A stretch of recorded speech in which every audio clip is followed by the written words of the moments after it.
should be going out on, I don't know, here and there and everywhere. Good evening, people. Coming up in about 2 minutes. 2 minutes. Quick roll call. Boosey. Hello.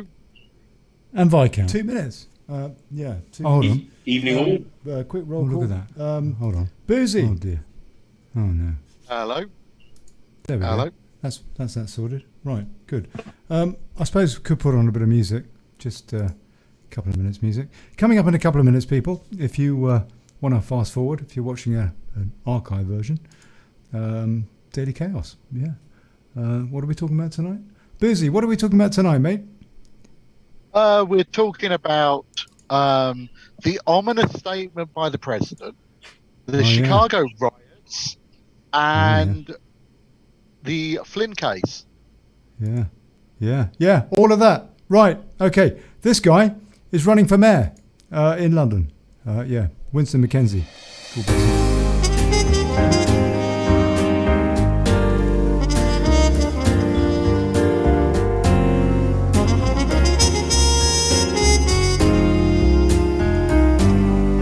I can tell by your eyes that you've probably been crying forever.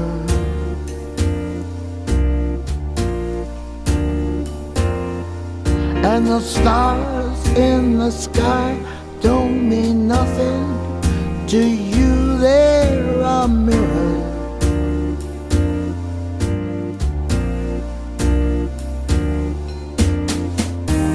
I don't wanna talk about it, how you broke my heart.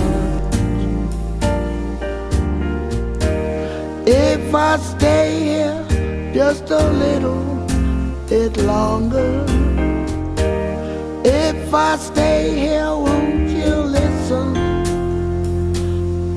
to my heart? Whoa, my heart.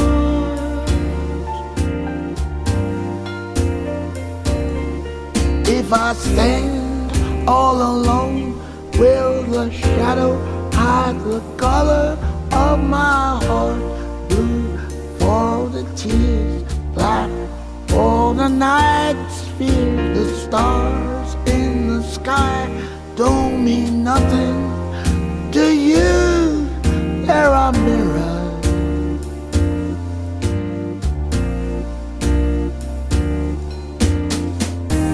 I don't wanna talk about it, how you broke my heart. If I stay here just a little bit longer, if I stay here, won't you listen to my heart? Whoa, my heart.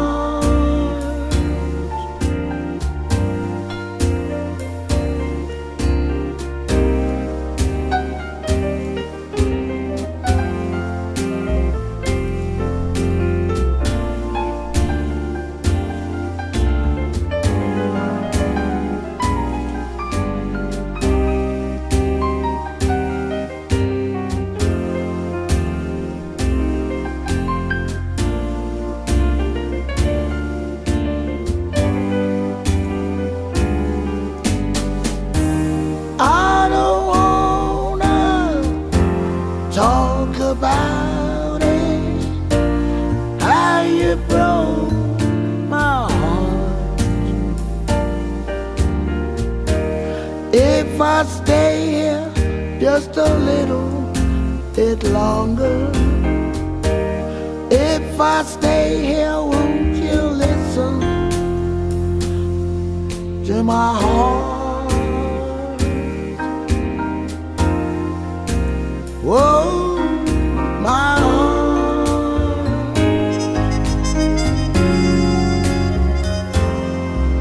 My heart.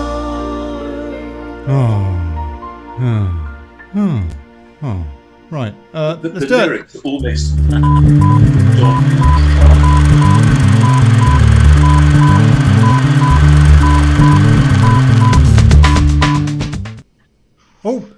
Oh, what happened there? Right, that's the end of the theme tune. Oh, there it is.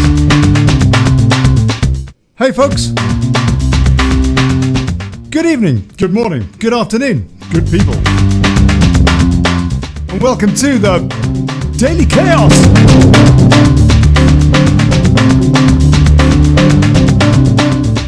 Ordo ab chao, know what I mean?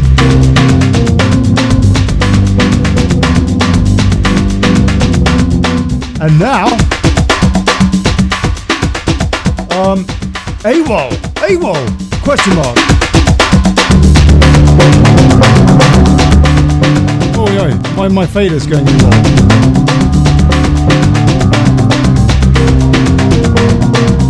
Yes, with 84 days till election 2020 and the polls very likely a deep state fiction, does Trump think he might get JFK'ed? So, he said, I have a lot of enemies out there. This may be the last time you'll see me, he said last week, for a while. A lot of very, very rich enemies. But they are not happy with what I'm doing. But we have one chance to do it, and no other president is going to do what I do. That was Donald Trump last week in Ohio. To watch in high def, to comment and to call in on Zoom, dailychaos.news/show. It's there. That's where you go. It's a green wall, Ollie. Is it? Oh, it is to you. Yeah, it is to you. Right. And here we are with Viscount St David's, God bless him, and Chris Boosey. St David's in London and Boosey in California. Well, I say Paradise, that actually, Rodders. Are you in your castle or in the loo? I'm in the castle. Yep, right. Absolutely. Relegated to the toilet? Well, I'm absolutely crapping myself in advance of the American elections because it represents the only move forward for the free world. Without Trump, I think we're absolutely stuffed. We've got a crisis in the Middle East. We've got a global economic crisis that people have completely underestimated. And in actual fact, it needs a businessman who has a business experience and strength of character to make the right economic decisions. Britain has no idea what's about to happen. If we look at the high street's dead. Ocado shares have gone through the roof. Amazon has added an extra 100 billion fortune to Jeff Bezos. And, life, frankly, is not going to be the same again. America, I think, has also underestimated what has happened to itself economically, and I'm praying that small business owners, the land of the free and the brave, will be thinking we've got to vote for Trump because anything else is unrealistic. You've seen paramilitary gangs on the back of this Black Lives Matter nonsense, where we've got people in black shirts that we've had in London, which aren't being challenged by the police. I would be voting if I was an American in Nebraska or Gary, Indiana, even, or Ohio. I would want a strong guy who's going to protect the future of our children, and I don't say that lightly. As you both know, I'm not a sentimental fella. Well, look, Rodders, we're gonna get more into that. But first of all, let's have a bit of a report, pretty much from the ground, give or take. Boosey in California. What is the deal now? I understand that the latest development stateside is that Chicago has just done in Portland. Would you please elaborate, Chris? It kind of has. they've had marches going on and such like, and the latest information that's been going on is there's been a security what I'm seeing from my end is a security guard in Chicago who was tasked with defending.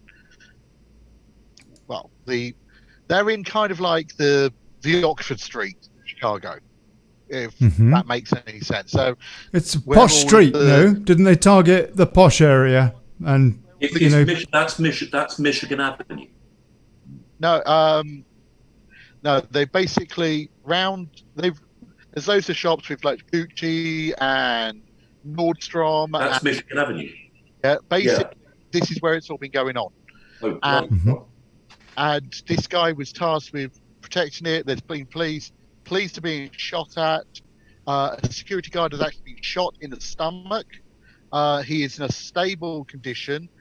However, it took the ambulance a while to get to him because they were blocking the egress of the ambulance to come and see this guy. He's not died, but he's in a stable condition at the moment. But they nearly stopped him actually getting medical aid, full stop, by blocking the entrance by the ambulance. Chris, what's really concerning is, don't forget, I went to university in Chicago, so I know the city quite well. And if it's Michigan Avenue, it means that the urban war has moved into the prime areas. In London, we used to have these riots in Toxteth and Tottenham, which were peripheral, very volatile areas. But these were not prime areas. This is the same as having, as Ollie said, a riot with guns in Oxford Street or Park Lane. Street or that kind of area. Yeah, exactly. I mean, they've really taken it to the prime targets. Yeah, and this is the sort of stuff that's going on. They're doing exactly the same. What it appears is that targeted the way that, because they're still carrying on in Portland.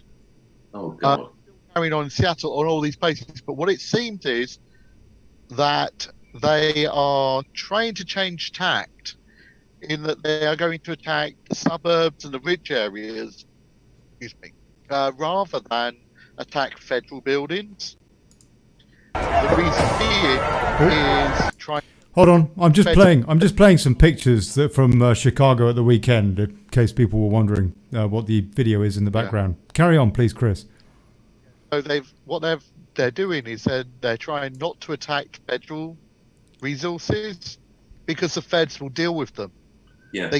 They know that especially if they're in a Democrat-controlled area, the likelihood of them being them dealing with them attacking like the suburbs or the expensive areas is less, because they're going to be dealing with state and local state and city authorities who their politicians are appeasing them.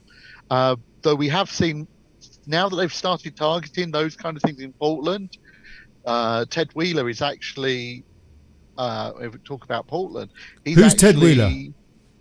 He's the mayor, and therefore, by virtue of being the mayor, is the way Portland works. He's also the police commissioner of Portland.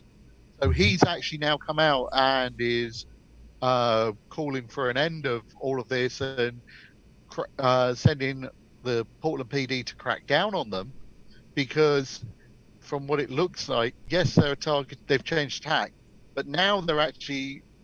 It looks like they're attacking local Democrat Party donor areas, and that's why they're going to get grief now. Because well, Chris, it's interesting the point that you make, because of course in those wealthy areas you actually have a lower density of law enforcement officers, because everyone's expected to behave. So if you march on those areas, you know you're not going to come up against a major force. And it was my point. Isn't it interesting how Black Lives Matter haven't marched on Riyadh, where Saudi, if you claim that slavery is the root cause of all this and disaffection, good luck with looting in Riyadh in Saudi Arabia. The consequences are rather harsh if you get nabbed. You come back with a pair of hooks to eat your fish and chips with, and if you're not beheaded. So what you've recognised is that they're going for the soft targets, not the targets of principle, the hard targets, which if you're a man of principle, you should be going for. Yes, and this is start talking about the Republican-controlled areas when they are going for them. What's actually happening is they're actually being having the full force of law going against them. They are using RICO laws. They're using rioting laws. They're using terrorism laws against them. So when they are, going in areas where they haven't got the same level of political support, they are actually getting smacked and smacked hard. And they're now actually saying, which is really interesting, they're now telling their supporters to stop filming what's going on because the cops are able, even with them masking up, the cops are being able to identify them and work out who's doing what, and that those videos which are then being put online are then being used by the police for gathering evidence for prosecutions. We're watching one now. AFS Chicago Police, AFS 2269. That's the registration plate. They just jumped in the car with a bunch of looted goods. your crime prevention specialist, Daily Chaos, right here. Chris, you raise a very interesting point using the RICO Act. And in actual fact, given the publicly acknowledged and admitted its admission, financial support that George Soros has given to what can now be classed as a paramilitary group, why hasn't any individual in America or group clubbed together? I mean, it could be the NRA, the National Rifle Association, to take George Soros to task and say, you know what, let's have a private prosecution under the RICO Act. See how you fare under that, mate. I think the interesting thing is that these RICO, they're already talking about RICO, and Barr is talking very strongly that he's using RICO and getting all this. There is a really interesting thing. It's not just Soros, because Black Lives Matter, donations for Black Lives Matter go through Act Blue. Yeah. Act Blue is... What does that mean? Yeah. Act Blue is a donation software for the Democratic Party. So if they go through RICO, they can actually act lawfully by saying, "Oh, it's just we're going after Black Lives Matter," but they can actually stymie the Democrats financially for the election with their donations, because they can actually take down the Act Blue, because it's a source of terrorist finance, terrorist and gang-related financing. So they can act on that. Which means why not? But why is it not happening? The point being, when I see the videos, Chris, of Portland, it looks like, and there is no humour in this. It looks like downtown Beirut, and they haven't had 3,000 tons of ammonium nitrate go up. It's all been self-inflicted. Why the hell is no one actually taking executive action against the funders who create these militants?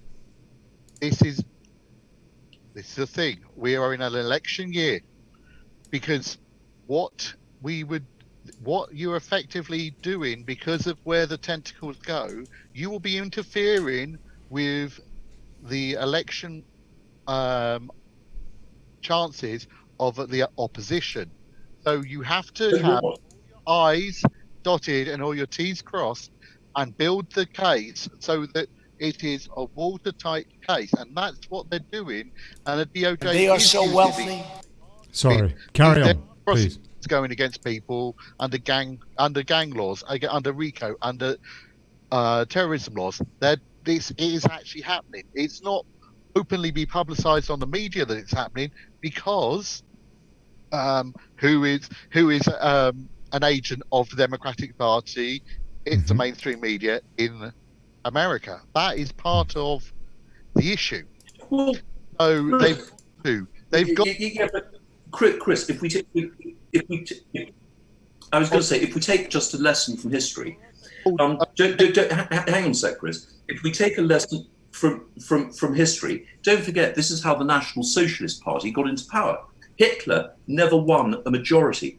He won a significant minority, and from memory, it was something in the order of 30% of the vote. And in order to appease the German population, they gave him a ministerial position. And from there, it accelerated because not enough executive action was taken at the time. You had Kristallnacht, when all the Jews had their windows broken, and it's an insidious process. America, I'm rather hoping, is waking up to the immediate threat on the doorstep and have to vote for Trump. Yeah, and I think they are going to, and this is a thing, and this is also the interesting thing. This is why it is also. It's not them not acting straight away and building the case and doing things by the letter. Yeah. One, it stops them being accusing. Well, it stops them accusing and it holding any water amongst the people of any form of tyranny or electoral hijack. It stops them basically saying any electoral hijack, any tyranny, any totalitarianism. They don't want those charges leveled at the Trump administration. So but they're running out of time, Chris. The point is, we've got 84 days left of the elections. 84 days. Do you know what? It's not good enough that Trump loses the election, but then gets the moral high ground. He needs to do it now.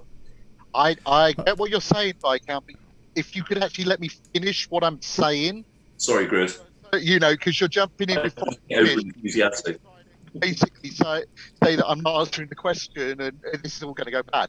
What I'm saying is, what is actually happening by doing this is they are showing that they are doing things and working by the rule of law and order. That's what the push on this election is. We are the law and order party. They're all for anarchy. We're for law and order, and we're for doing things the right way.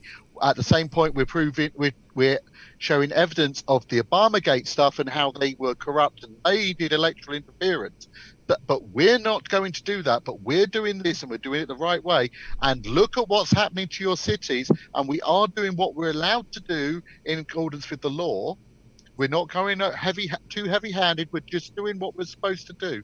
And what that is doing is it is turning, and we're seeing it in the polling.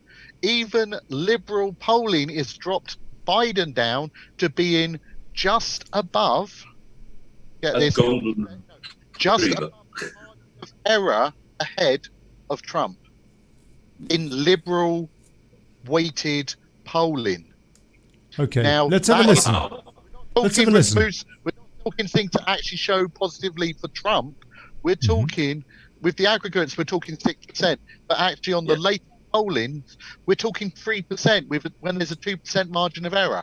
Okay, look, we're going to go to the polling in a minute and talking about the disparity between, I don't know, the CNN polls and Rasmussen and what have you. But first of all, I want to play what Trump had to say the other day and pivot around that because it's a little bit frightening, but very intriguing as well. Curious words. Listen to this. This is what he had to say in Ohio the other day. So I have a lot of enemies out there. This may be the last time you'll see me for a while. A lot of very, very rich enemies, but they are not happy with what I'm doing. But I figure we have one chance to do it, and no other president's going to do what I do. So I have a lot of enemies. I'm going to out play there. This one may be the one last more time time. you'll see me Let's for a listen to while. that again. Significant I have a lot words. of enemies out there. This may be the last time you'll see me for a while. A lot of very, very rich enemies, but they are not happy with what I'm doing. But I figure we have one chance to do it, and no other president's going to do what I do.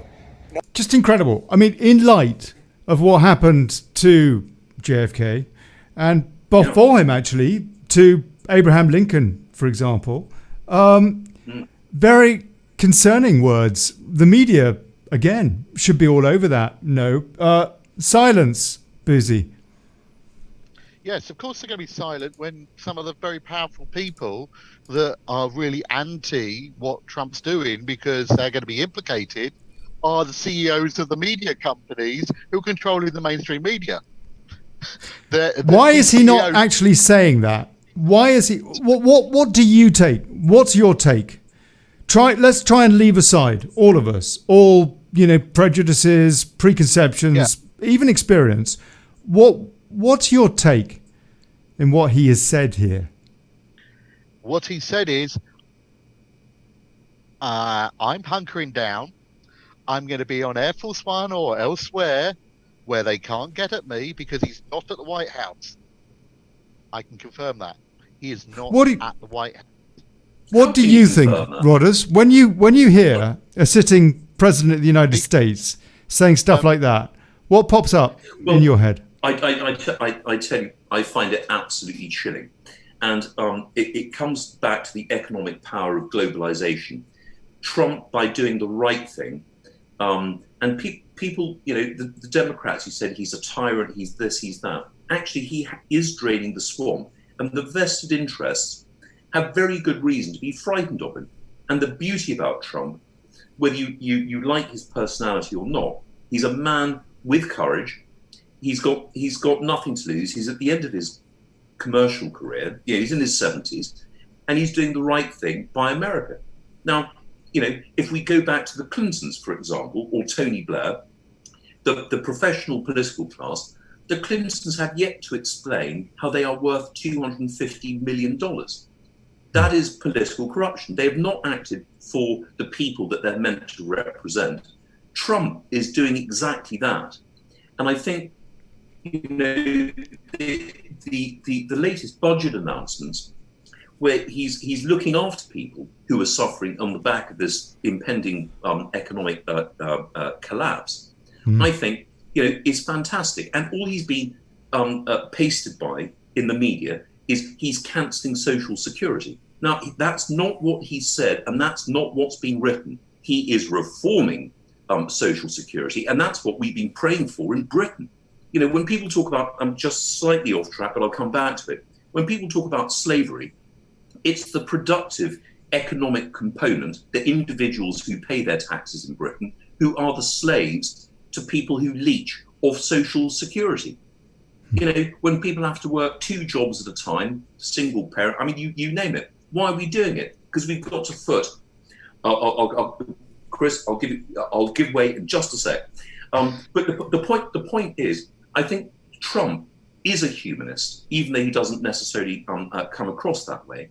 And the budget giveaway, in the knowledge that people will be suffering, the extra $400 a week, the tax breaks for those earning less than 100,000. And you might say, well, 100 grand is a lot of money. Well, once you've paid for the cost of living in America, you're putting your kids through university. University fees in America are vast. We complain about students borrowing 8 grand a year. Well, you go to a non-state university in America, and guess what? It's 40,000 a year, and that's before you go to medical school or law school. Trump is a man of the people, and I'm hoping that the violence. Well, no one wants violence, but the violence that's erupted in Portland, and as Chris pointed out, when the San Francisco mayoral office was being attacked and set on fire, that actually the Democrat middle class are going to wake up, smell the coffee, and go, you know what? The only option is law school. Trump. That's it. Chris. Yeah, this is. You were talking about having jobs. I've got 3 jobs, part-time jobs, effectively. One of which is my own business. and that's trying to get by because California is so expensive. Now, this is what's actually happening. It's really rather interesting with Trump at the moment because he's passed an executive order, and that executive order was to not give them exactly what they've been getting so far, but at the moment, under the original stimulus package, as it's called, those who are on unemployment are getting an extra $600 a month on top of their existing allowance. Yeah. On top of the standard amount, which has actually now meant that it's not cost effective. It's not viable for a lot of these people to go back to their jobs because they'll lose money to go back to their jobs. So they've tried to pass another stimulus package because this coronavirus lockdown crap is going on, and they need to. People are going to still need this additional help to get themselves through. So what he's done, they wouldn't pass anything, so he's passed something by an executive order. So he's stopped people being able to be evicted. Yep. He's given them $400 a month. Once the 600 dies, they'll go down to $400 extra by his executive order. And there's another couple of things. So he's done 4 things signed 4 executive orders. However, they're saying he doesn't have the power to do it. The challenge that he had against Obama... He's done it. This is really interesting. They say he doesn't have the power to do this because it involves a financial liability and only Congress can do that. So, but what they've actually said in the Supreme Court is he wasn't allowed to challenge DACA, which has a financial liability to it. So what he's done is he's used that precedent to do it. Now, they can take him to court, but there's no chance of anything being passed in Congress to replace what is going out very soon. I think at the end of this month, what's going out, where there's going to be no financial support package for anyone in relation to coronavirus. You know what, Chris, if I can stop you right... Can I just very briefly? Hold on a sec. Briefly. Chris, carry on, Chris. Yeah, go on. Yeah. What he's done is he said, so from September, this is what we're going to be doing. And because Congress hasn't been able to make a decision. Congress is not going to make a decision. Now the president said this, the Republican side, so the Senate, are not going to approve anything more than that. So they can take him to court, but what they're going to be doing is in the last 80-something days of an election, they're going to be taking the president. Their option is to take the president to court to deny people an extra $400 on their unemployment, to deny them a hiatus on their student loans, to deny them to ensure that they'll get evicted from their homes if they can't pay their rent or their mortgage. So they're not going to do that, are they? Chris, do you know what? Allow me to say so. That was a fantastic climax to what was a rather slow bit of foreplay to get to that point. The point you make the point very, very well. But Ollie, please remind me, who was the one who coined the phrase, everything is connected to everything else? Oh, blimey. I don't know. The guy that produced the original game of Join the Dots. Well, it's a bit more profound than that. The point being, is if you look at the relationship that between America and China, which Trump has been very much criticised for, being very aggressive on Chinese trade. He's taken into account the Chinese trade, the enormous Chinese trade surplus exporting goods to America. And America has been very smart in saying to the Chinese, look, your currency is a bit dodgy because no one's going to invest in it outside China. Buy government bonds, and that's what's funding our government deficit. Now, by increasing the social budget, Chris, that you referred to, and which Democrat in his right mind would oppose Trump increasing the standard of living as a matter of a national crisis? You'd be insane to, and that's why I have great. They are that insane that they will actually do it, and then they're going to. Yeah, but that's the point. But the point being is where does Trump get the money back? Because at some point, the reckoning comes. How do you balance the books? Hold on. Whoa. Please, none of that. I haven't sworn once, Ollie, so don't woe me. Oh, okay. Sorry, I misheard. I'm pleased I did mishear here. Carry on, please. So balancing the books, the day of judgment is going to come, and Trump has America beautifully positioned, in actual fact, to recoup part of the trade deficit from China, who are the biggest exporters to America. They're the and it's like, how are we going to pay for the extra $400 to $600 for people who've lost their jobs, and stopping people from being evicted, and a halt on the interest on student loans?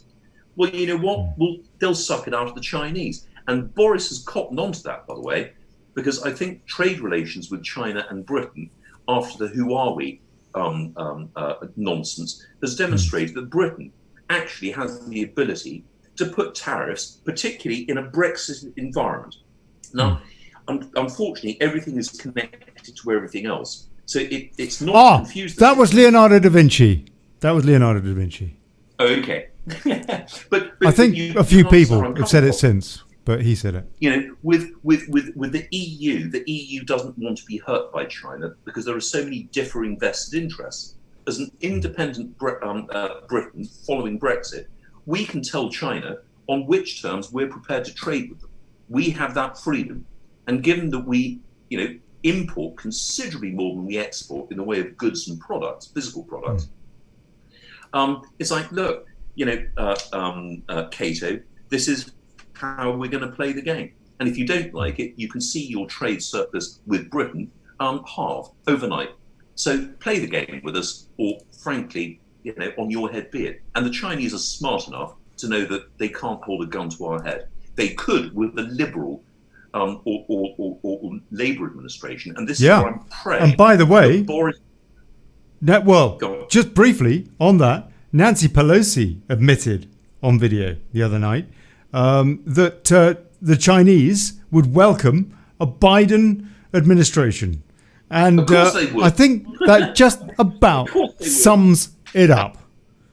Not just that, there's actually been an official government report on electoral interference, and it says that there are two nations that are interfering they've mentioned two openly that are interfering and wish to see Biden elected: China and Iran. And they say that Russia favors Trump, but but the thing is, the nuance of it is that not that they're going to be interfering, but they favor Trump because Trump. They can have an adult. They actually said they can have an adult conversation with Trump about where they're going forward, and deal as equals, rather than being patronised. Biden doing saying one thing to them and saying another thing to the people, and doing another thing, and it's kind of playing games with them. Trump straight down the line with them, saying no where they stand with him. Not that they favor him because he's soft on them. It's just they know where they stand with him, rather than they're going to have wheeler dealing rubbish with them. And also the Ukraine favors Biden as well. I wonder why. Is that because there's financial links there? Or, Well, Chris, I can answer that question for you. Funny enough, Ollie, when you came for drinks last year at the house in Belgravia, the chap who owned the huge house across the road is called Gennady Bogolyubov, and he and his business partner Igor Kolomoisky, who were variously described as the worst gangsters in the Ukraine, they had stolen 2.8, or they were accused. In their absence, they were found guilty, which is why I can say it, but they subsequently appealed. They stole 2.8 billion from the IMF. Now, the Ukraine breaking away from Russia is heavily dependent on the IMF, and the IMF, guess what liberal class, what political class is principally represented in their chambers? It's the Democrats and the Liberals.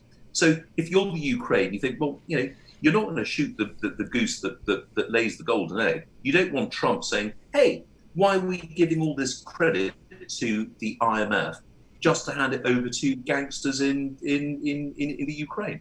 He says it as it is. That's the point that you made. The political class, which is what Trump is dead against, can never say it as it is, because ultimately, when they retire, how did Obama earn the money to spend 12 million on that new fancy beach pad that you're obviously sat in front of, Chris? Yeah, Yes. it's all corruption, and we know that. But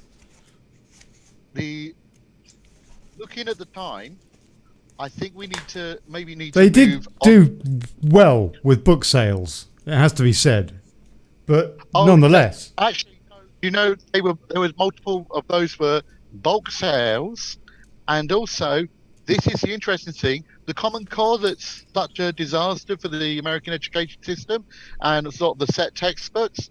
Do you know why that they are the set textbooks? They were written by Michelle Obama. No.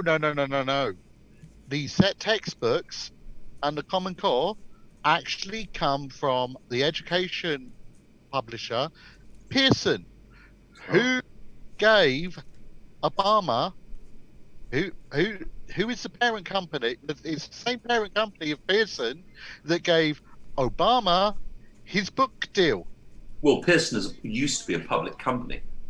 It's quid pro quo, and this is the thing. I Yeah. know people say, and I'm seeing it's a bit like those speeches. What was it? Hillary Clinton. She famously got a payment for a speech to, was it Goldman Sachs or J.P. Morgan or somebody, or at one of the banks, and it was something like 250 million or some crazy figure for doing a speech. 250 or 500,000, something like that. Well, yeah, there's all these things going on, and Maybe the thing is, I understand, because I'm Crazy seeing money. Carlos make comments about having not arrested Clinton yet, but the thing is, what we've got to consider in the first two, this president has basically faced roadblock after roadblock after roadblock during this presidency. Let's And just kept say going. what Trump. Let's just say what Carlos says here. Just a sec, Rodders. Carlos, Trump can't even arrest Hillary Clinton after 4 years of evidence of her emails. I like Trump, but I'm starting to think he's a false hope shill. Rodders, what are your thoughts on that? I mean, I could say the same about Boris. I think in the case of Boris, that would be more accurate, no? Would you care to comment on those 2 points? Well, I think the thing is, it's very easy for the man in the street to have a pet subject, political view, and to feel disappointed because that strongly held conviction hasn't been addressed. But the reality is, if you look at the number of issues that any government or any leader has to face, they've got to prioritise. And invariably, I feel badly let down by Trump. I feel badly let down by Putin, funny enough. I feel badly let down by Boris. And I'm probably the individual biggest fan of each. But when you're dealing with health issues, education issues, etc., you've got to deal with the ones that your advisors bring to the front. When you're dealing with the fact that your own party is against you to the point that the former Republican, the last Republican president, George W. Bush, is saying, vote Biden. Yeah, You're joking. You're kidding. Yes. No, I'm not kidding. I'm not kidding. And he said it last time as well. He said, vote Clinton. Oh, no, last time they just didn't disclose who they were voting for, but they did not endorse their own party's candidate. And it was pretty clear that they were wanting the swamp to win. And this time he's come out and he said it. The Bush family have come out and they've said, vote Biden. We're endorsing Biden. Chris? Yeah. Basically, what a lot of people trying to say that Trump isn't a Republican and his party are against him. I'd actually counter that and say Trump actually is probably the archetypal Republican. Yeah, and small r. The party has drifted so far away from its values and its principles that you're unable to recognise that Trump is actually a proper Republican. Nice way of putting it. Just like JFK, the proper Republican, but he was in the Democrats because the Republicans at the time had started to distance themselves from what they originally were. Now, like the Conservatives in the UK. Where are the small c Conservatives in the Conservative Party? Oh, there's a few of them now, I think, but not enough. Go on. The interesting thing, because what's happening now is what is the number one thing, and if you look at the statistics, what is the number one thing that Trump has dealt with in office more than any president has done in 8 years, let alone less than 4 years? Human trafficking. That has been his number one thing, the amount of human trafficking arrests. And this is the important thing. And this links in with Clinton, because the Clinton Foundation has actually been, in reports, referred to for crimes against children. Okay?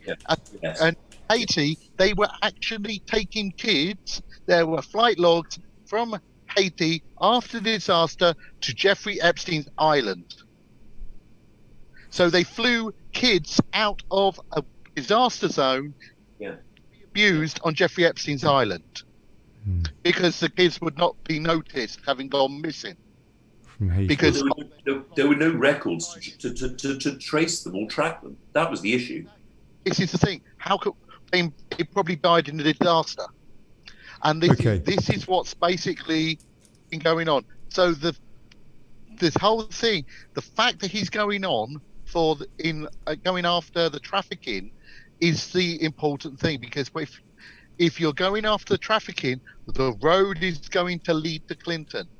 And the thing is, I know there's people who don't trust the Q stuff. I've verified it as and I've used sources within the intelligence apparatus to verify it. Okay, so this is what's we did. Oh, you're absolutely right. You're absolutely right. We did do Bill and Jeff's sex slave adventure last week, so check that out with Boosey here and Timothy Otto Hill in Portland. We did that last Monday, so please check that out. But look, let me just take a few more comments, and I want to get back to how at risk Trump is. So let me just take a few comments first of all. Sue Dacey says Boris and cohorts would welcome Biden as well. David123 says if Biden loses, Brexit is gone. That's a view I subscribe to. Absolutely. I don't believe Boris will deliver unless he is forced to deliver by the POTUS.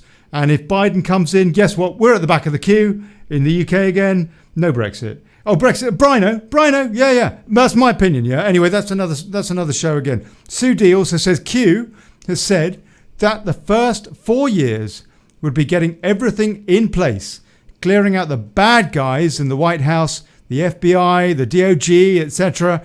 Action in the next 4 years. Sue, I hope I'm not just being hopeful, but from what I've seen, I tend to agree. And I absolutely... Look, now what you mentioned, Chris, earlier at the top of the show, that you thought that Donald Trump now was not actually living, or you said in, the White House. No, he's vacated the White House at the moment. How do you know this? sources. Basically, he's actually said goodbye to temporarily said goodbye to his staff in the White House.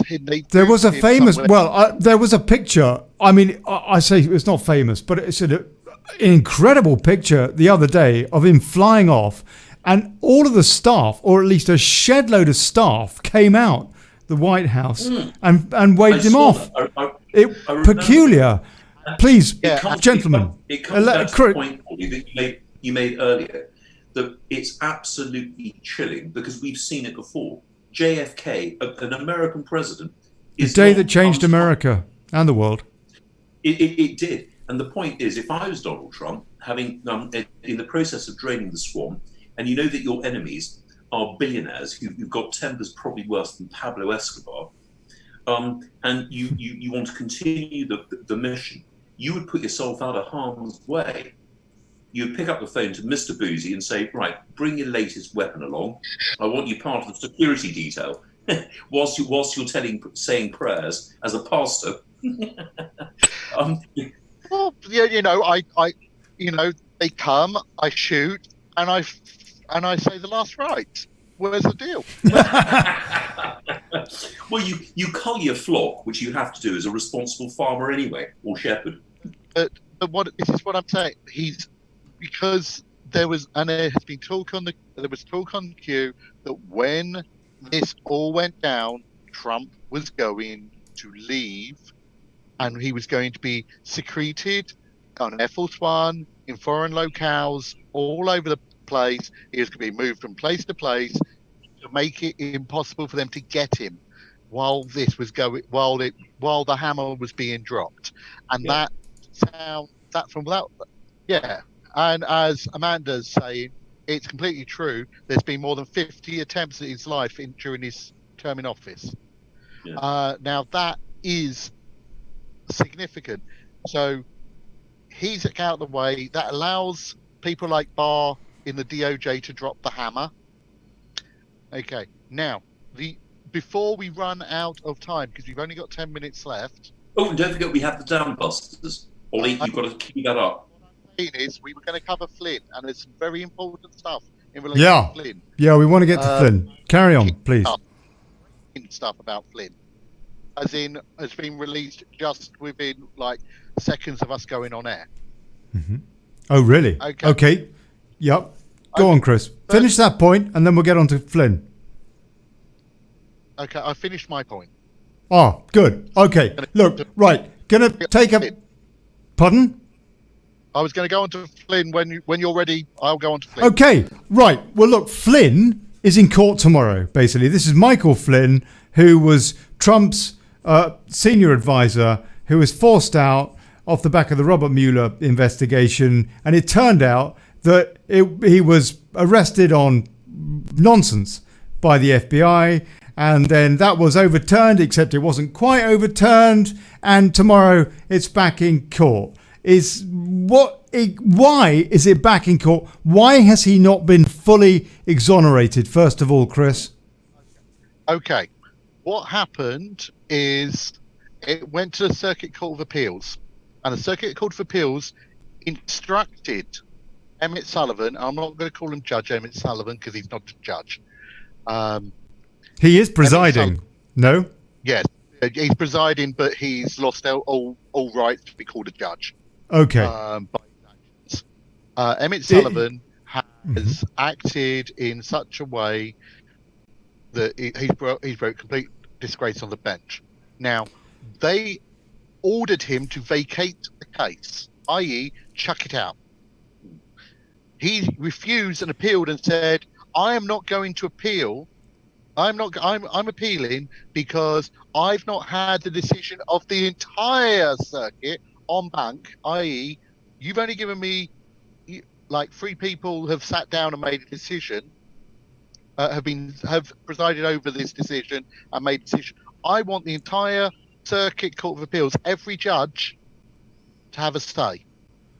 And the reason for this is because this is DC Circuit Court of Appeals. It is a DC Circuit Court of Appeals. So he's banking on there being enough swamp dwellers on that circuit court to overturn the decision. Right. Okay. Interestingly, So that decision would be whether or not to throw the case out, basically. And three head honchos basically, have said kick it out, and he's saying we need more honchos to make that decision. Is that right? I am not going to listen to the decision until the majority of all of the circuit says chuck it out.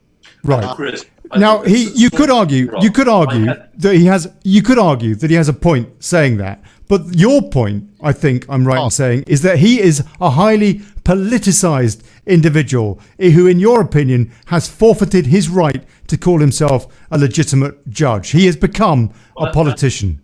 Is that correct? Is that correct? Under judicial precedent, he has no right to do this. Under judicial precedent, he is acting as prosecutor, judge, jury, and executioner. Right. Okay, Rodders, what's your take on this so far? Well, do you know what? Having been through the experience personally, during my German imprisonment before trial, I was convicted, 2 years suspended sentence for something which no one actually understands. And I told the court I would immediately go to appeal. And under the German constitution, the Supreme Court of Germany in Karlsruhe have to give you a highly detailed reasoning as to why they accept or reject your appeal. Do you know what? We got 8 lines of just namby-pamby. So, there is a lot of precedent for Supreme Courts even. And the Supreme Court in Germany is the highest in the land. I would love to see this case, by the way, end up in the Supreme Court of America as opposed to the Circuit Court. But hold on a sec. Whoa. Let's get strictly back to the Flynn case, because is it not correct to say that this Sullivan character and anybody, any Democrat that wants to haul Flynn over the coals and to try and pursue this on such thin allegations or whatever, basically a nothing burger, are shooting themselves in the foot for the simple reason that this guy, by the sounds of it, has got a lot to say. And he can say it in court, and it can cause an SH1T storm in election season. No, Boosey? Yeah, this is the thing.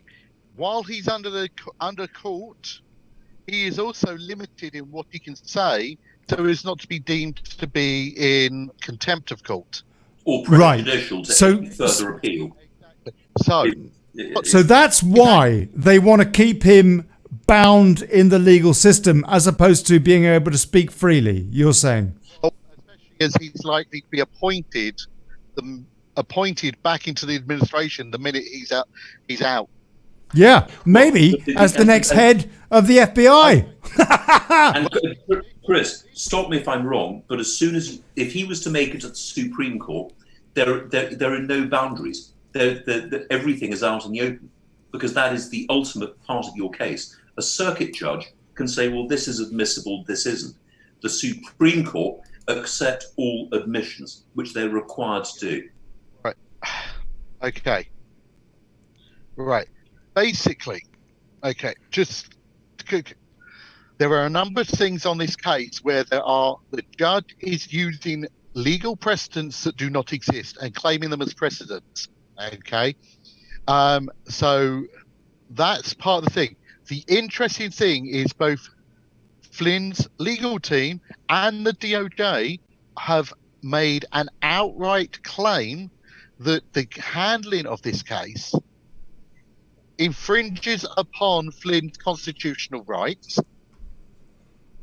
to fair trial, and they've even said, okay, we can prove all of this, that there is no case to answer, there's no legal precedent for any of what's going on at the moment, this case needs to be thrown out, and all of this. And then they've tapped on right at the very end, if you don't agree, you cannot hope, they basically said, you cannot in any way, shape, or form say that Emmett Sullivan is an impartial judge who is fit to hear this case based on his testimony, based on his actions, and all of this. So, if you wish to continue this case, we are stating outright that we will not accept this case being taken forward with Emmett Sullivan as a judge, because it will be a mistrial if Emmett Sullivan is the judge, because he has shown himself to be a whole thing. And the DOJ has gone so far as to say that Emmett Sullivan has committed impeachable acts. Well, actually, Chris, you said something which is of great relevance earlier. As soon as your constitutional rights have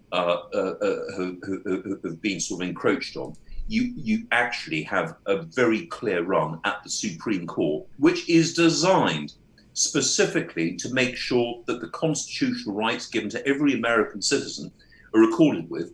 And when you come to precedent, don't forget that precedent is a dangerous word, and I'll tell you why.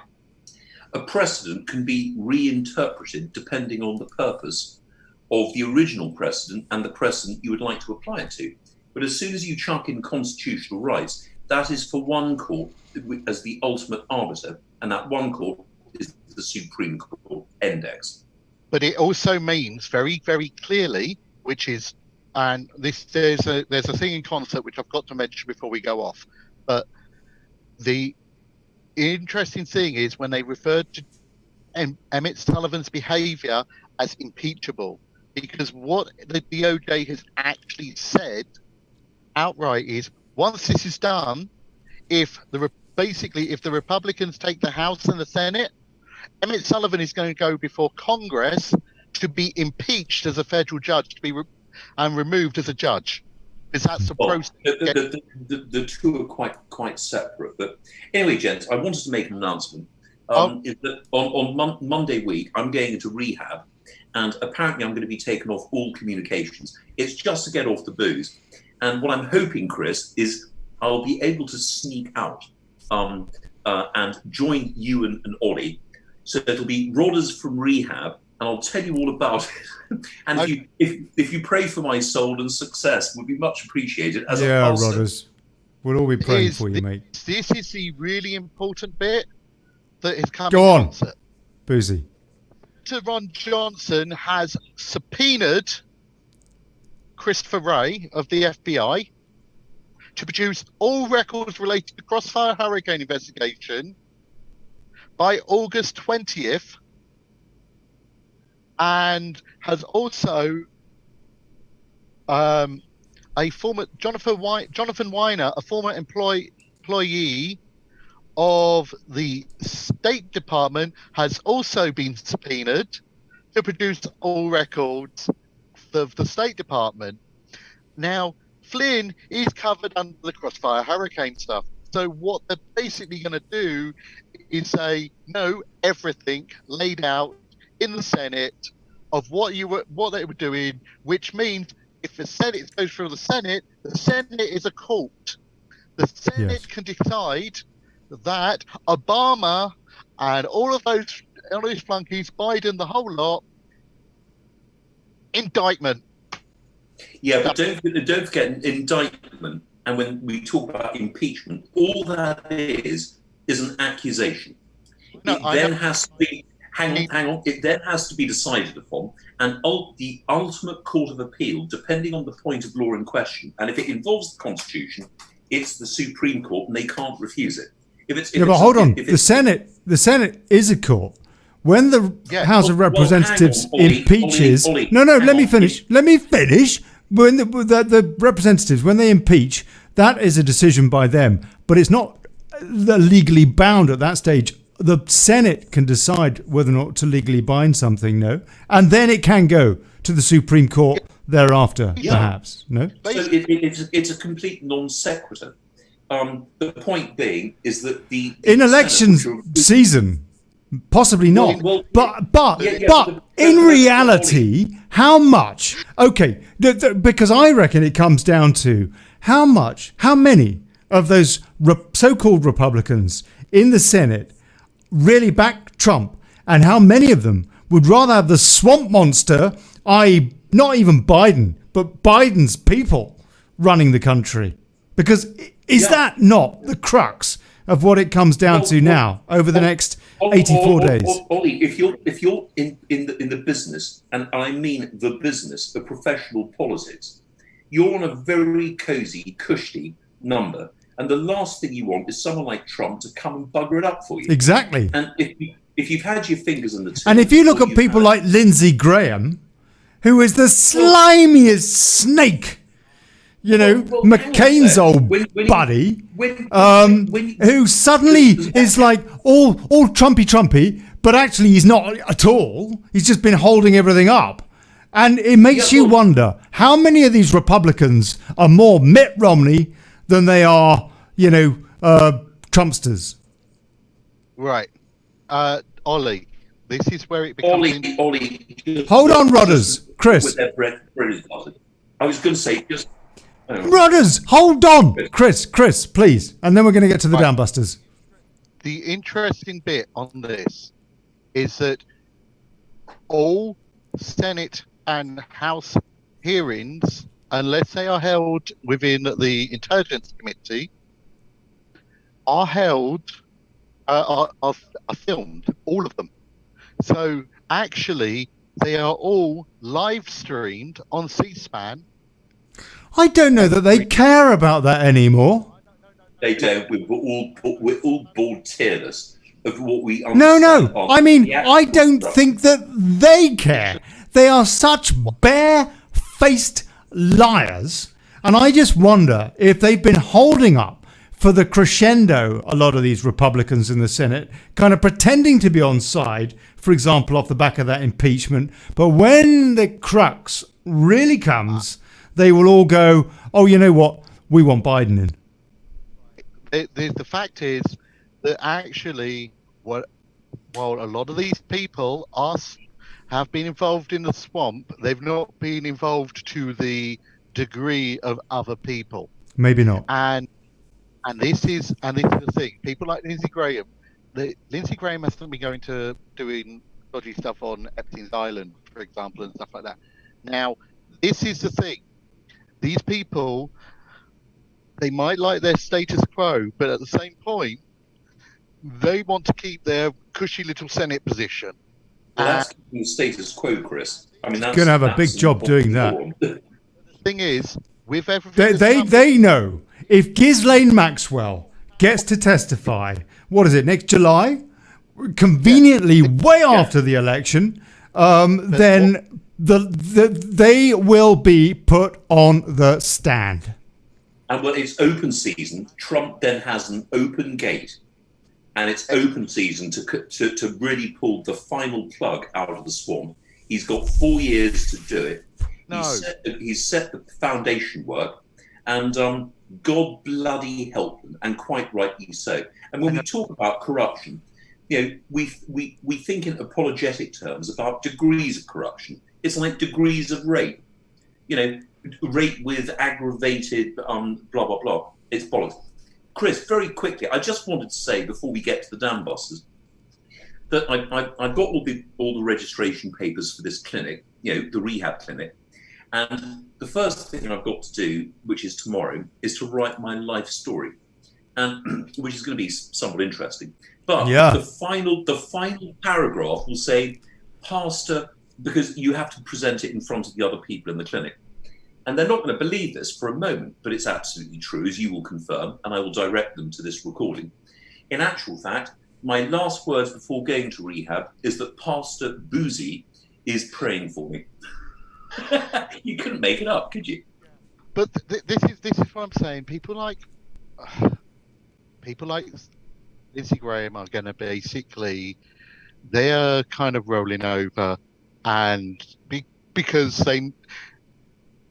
they can see the storm is coming, they can see how damaging that storm's going to be, and they want to make it into. They want to get into the shelter. They don't want to be locked out of the shelter. So that's where they're going. That's where he's basically being a bit more firebrand, as we're seeing. than he's ever been. And I think that is because he is now, it's a self-preservation thing. He's realised that Trump's going to win of all of this, and the swamp's going to be taken out, and he's clinging on like with for dear life on that life raft, and that's basically what he's doing now. You mean like an illegal immigrant halfway across the channel from Calais? One of the problems that we have in Britain right now. They're not clinging off the side. They've got a nice comfortable seat in there. No, he's clinging on to the side and going, please help me, let me stay up. That's what he's basically doing in the set. Oh, hold on. Oh, no. Okay, This is your fault. This is your fault. You wanted this. You gentlemen are on the same fader as the Dam Busters, so it's the Dam Busters.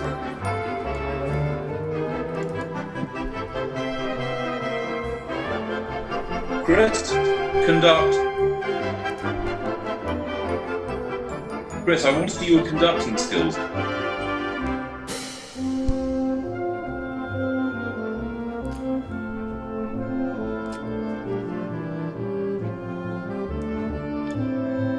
Right, I'm going to take this opportunity to read some comments.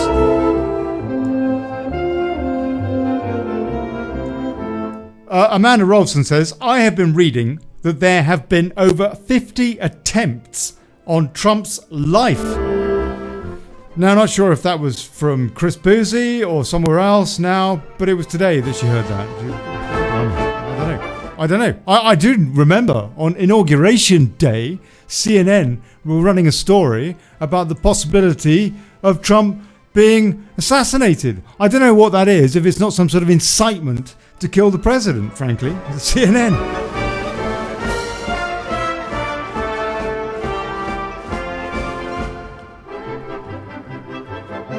Arthur Burton is a happy bunny, he says. Been after a specific Grundig shortwave radio for years.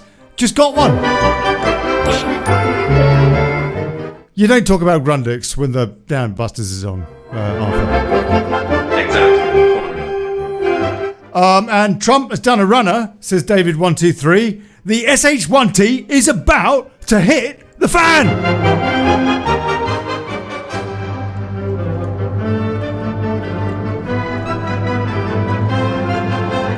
Arthur Burton also says, yeah, Dam Busters, please. My dad was a navigator on the Lancs. Crescendo. It's unpatriotic.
I want to say a big cheers to the boys. Hey, Booze. Hey, Rodders. I was going to say that's one of my favourite parts of the show, Dam Busters. No, I noticed. Remind us where we come from. Favourite.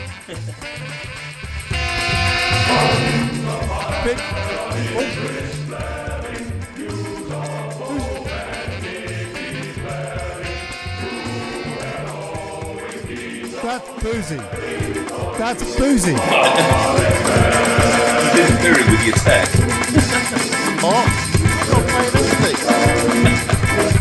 Oh no, well, that's me. That's me. Oh, blimey. Okay, all right. I apologize. Well, that was the Russians, wasn't it? Russian election interference.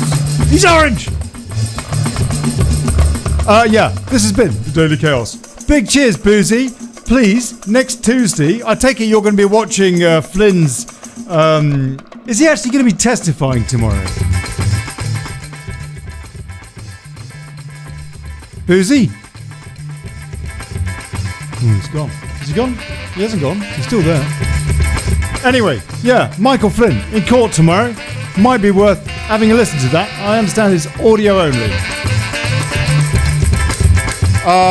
And Boosey will be back here, hopefully with Rodders, on next Monday with Timothy Otto Hill too, in Portland.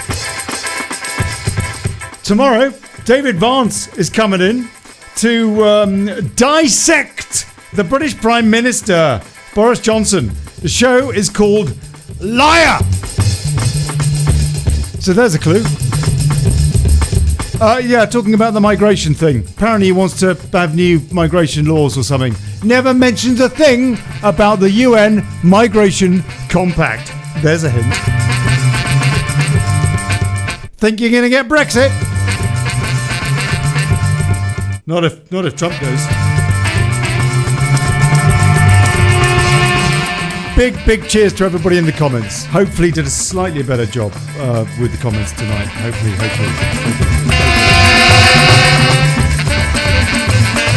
And on Wednesday, Simon Bean coming in to talk about 77 Brigade. 77 Brigade, which is quite incredible. Apparently it's some sort of a group in the British Army, teams up with GCHQ to spy on the British people. So we're going to be dealing with that on Wednesday. So that's Simon Bean on Wednesday and David Vance tomorrow. This has been Daily Cars. I've been Olly Connelly, still am Olly Connelly. See you tomorrow. Here's to us and bugger plutocracy.